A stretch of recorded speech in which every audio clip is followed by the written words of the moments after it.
Marahil iba sa mga nanonood sa akin dito ay meron ng mga printing business. Maaring yung iba ay wala pang printing business. Pero kung kayo ay meron ng printing business at dye ink ang ginagamit nyo sa pagprint ng inyong mga stickers, maaaring na-encounter nyo na rin yung mga customer nyo na sinasabi nila na nagpipaid yung inyong mga print.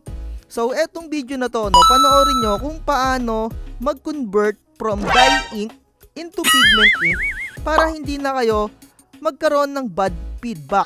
So, alamin nyo rin kung ano yung cons and pros ng pigment ink.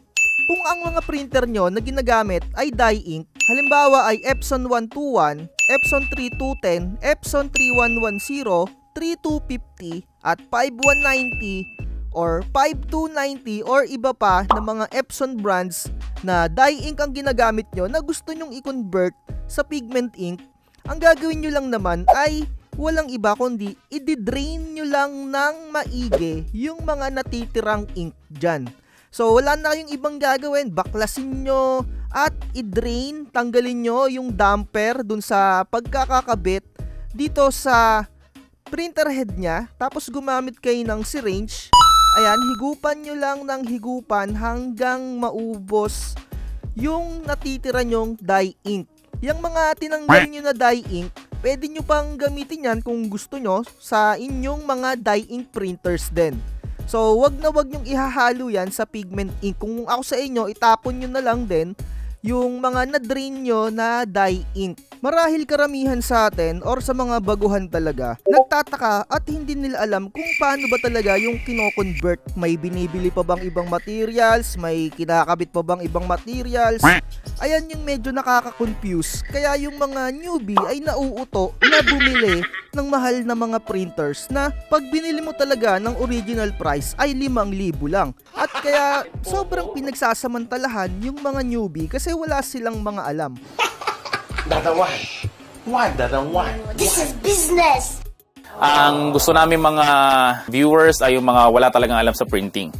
Medyo confusing kasi talaga yung salitang convert. Kapag sinabing convert, ibig sabihin from dye ink siya, lalagyan mo siya ng pigment ink. Pero bago mo siya lagyan ng pigment ink, ay i-drain mo muna yung una mong ink na nilagay na which is dye ink. So kapag bagong-bago pa yung printer mo, walang conversion na magaganap doon. Tandaan nyo, walang conversion na magaganap kapag yung bagong printer ay wala pang laman. So pwede mong gamitan yon ng pigment ink or sublimation. Yung Epson 121, 120, 3210, 3110, 5290, Epson 805, 1,800, walang conversion na magaganap doon. Wala kayong ibang bibilihin na materyales kapag bagong-bago yung printer ninyo. Salangan nyo lang ng pigment ink or sublimation kung yun yung gagamitin nyo. Ayan kasi yung nakakapagpa-confuse sa mga newbie na mga nauuto. Akala nila may mga ginagawa pa doon kapag bagong-bago yung printer. Kaya napapamahal kayo ng bili kasi hindi nyo inaalam. So tatandaan eto intro pa lang natin to. Medyo mahaba siguro tong video natin. Tatandaan walang bibilihin na ibang materials kundi salangan nyo lang ng pigment ink kapag bagong bago. Tandaan, Epson lang yung ginagamitan ng pigment ink at sublimation. Sa mga HP, Canon, kung ano pa man ibang mga printer, hindi pwedeng gamitan niya ng pigment ink at sublimation kasi napaka ibang-iba nung lapot or yung consistency ng sublimation at pigment ink. Hindi sila compatible sa mga printer head ng Brother, HP or Canon or kung ano pa man. So ayun, simulan ulit natin. So gaya nga ng sinabi ko, para makapag-convert ka from dye ink into pigment ink or dye ink to sublimation or pigment to subli or vice versa, kahit anong ipagpalit-palit mo pang ink dyan, tandaan for Epson printers lang ito. Wala kayong ibang gagawin kundi i-drain yung laman ng inyong ink tank. Yung mga dye ink nyo, i-drain nyo lang yan sa pamamagitan ng paghigop gamit yung syringe dyan sa inyong mga damper. Yung damper na yan, kailangan masimot din yung mga nakalagay dyan na ink. Yung iba ang ginagawa, yung mga medyo maaarte, halimbawa Epson 121 yung gamit nyo, pwede nyo pa siyang lagyan ng cleaning solution dahil yung Epson 121 medyo malaki yung butas niya. Lalagyan mo ng cleaning solution yan, tapos alug-alugin mo hanggang sa yung cleaning solution ay ma-absorb yung mga natitirang dye ink doon sa loob ng inyong mga ink tank.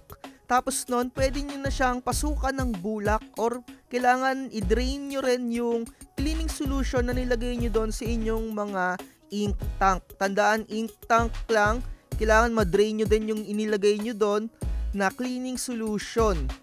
Once na ma-drain nyo na yung dye ink at malinisan nyo yung ink tank gamit yung cleaning solution, or yung iba, pwede rin naman talagang hindi na lagyan ng cleaning solution yung ink tank. Basta i-drain nyo lang ng i-drain hanggang sa mawala na yung ink, hanggang sa wala na kayong nahihigop gamit yung syringe, or kung paano yung diskarte yung ginagawa nyo sa pagtanggal ng dye ink.